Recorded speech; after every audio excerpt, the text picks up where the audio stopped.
4절입니다. 무엇이든지 전에 기록된 바는 우리의 교훈을 위하여 기록된 것이니 우리로 하여금 인내로 또는 성경의 위로로 소망을 가지게 하느니라. 아멘. 구원의 모형과 완전한 구원이라는 주제로서 은혜를 나누고자 합니다. 그러므로 성경은 전날에 기록한 모든 것들 우리들의 교훈을 위해서 기록하였고 또 성경으로 말미암아 소망을 가지게 하려 함이라라고 말씀하셨습니다. 그러므로 소망 중에 최대한 소망은 천국의 소망이 될 것입니다.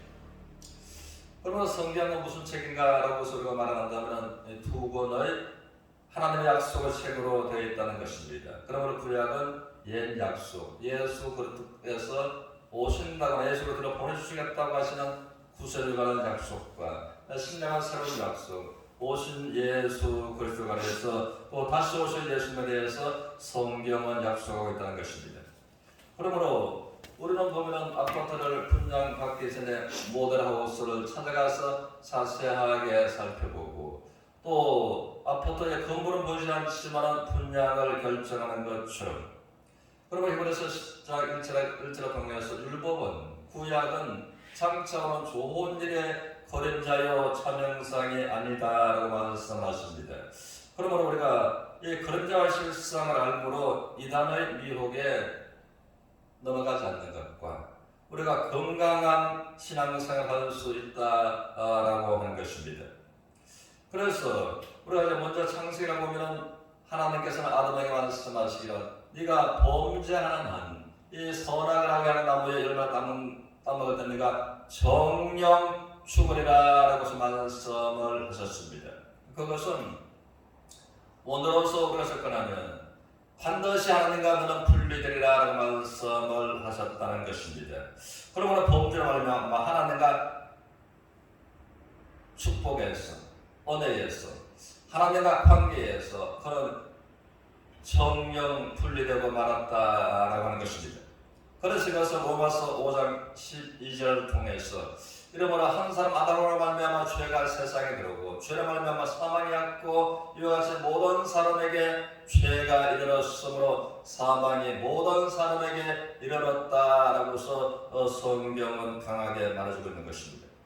그러므로 이제 아담의 범죄로 말미암아 그들의 죄로 말미암는 말할 수 없는 부끄러움이 있었으므로 하나님 앞에 벌금 받았음을 할 수가 없으므로 그들은 무화과나무 잎을 엮어서 수치를 가리기 시작했습니다.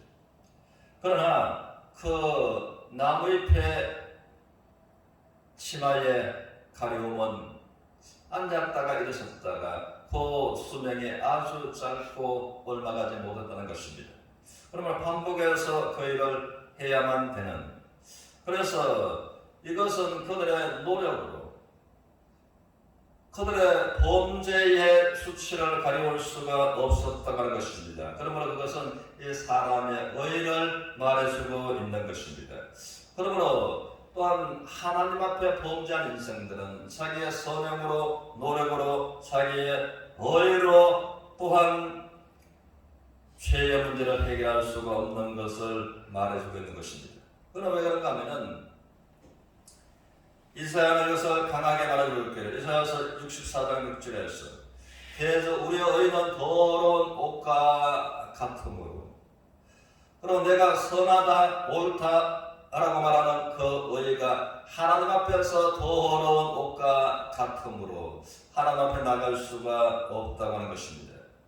그러므로 바람이 새피한 잎사귀를 떨어뜨려 몰고 가는 것처럼 죄악이 바람처럼 우리 인생을 몰고 가나이다 라고서 이제 고백한 것입니다.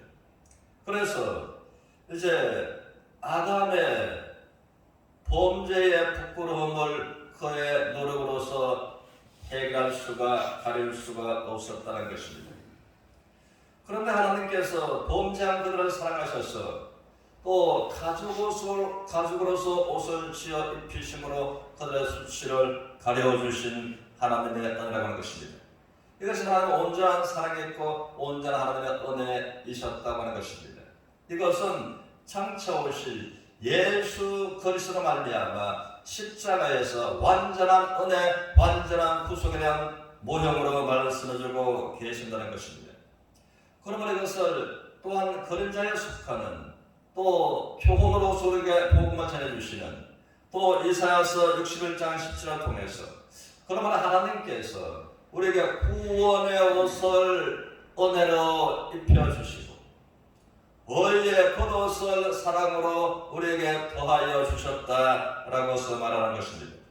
그러면 하나님 앞에 두 부류의 사람이 있는데 하나님은 온전한 은혜로 말미암는 구원의 옷을 입은 사람이 있고 하나님 온전한 사랑으로 말미암는 의의 옷을 입고 있는 사람이 있고 또 이것을 입지 못한 사람들이 있다라고 하는 것입니다. 그럼 우리들은 이제 하나님의 구원의 옷과 하나님의 온전한 의의 옷을 입지 않고서는 하나님 앞에 나아갈 사람이 아무도 없다고 하는 것입니다. 그러므로 이제 이스라엘 백성들은 보면은 하나님을 믿었지만은 하나님 앞에 열심히 있었지만은 이 완전한 구원과 완전한 의의 옷을 입지 못한 상태에 있었다는 것입니다. 그러므로 이제 성경은 여기서 말하기를 히브리서 로마서 10장 2절 3절에서 저희가 하나님께 대한 열심을 있었으나 올바른 지식을 쫓은 것이 아니라 하나님의 의를 모르고 자기 의를 세우려고 힘써 하나님의 의에 복종치 아니했다라고서 성경은 말해주고 있는 것입니다.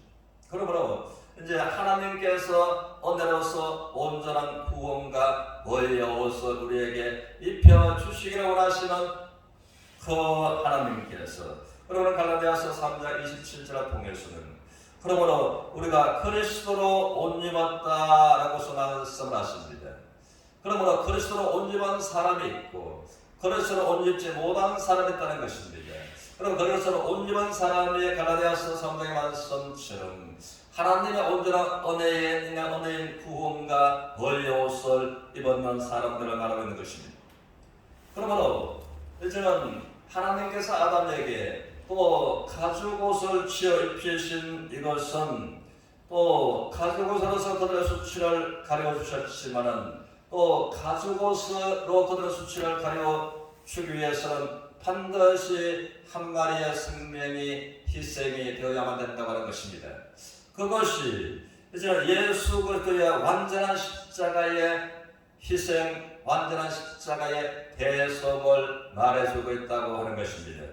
그래서 히브리서 9장 12절을 통해서는 그러므로 염소와 송아지의 피로 하지 아니하고 오직 자기 피로 예수 그리스도의 피로 말미암아 우리가 영원한 속죄를 그분은 이루셨고 우리가 받았다라고 말씀을 하시는 것입니다. 그러므로 이제 구원을 모형해서 완전한 구원으로 나아가는 서로가 되시기를 주님으로 축원합니다.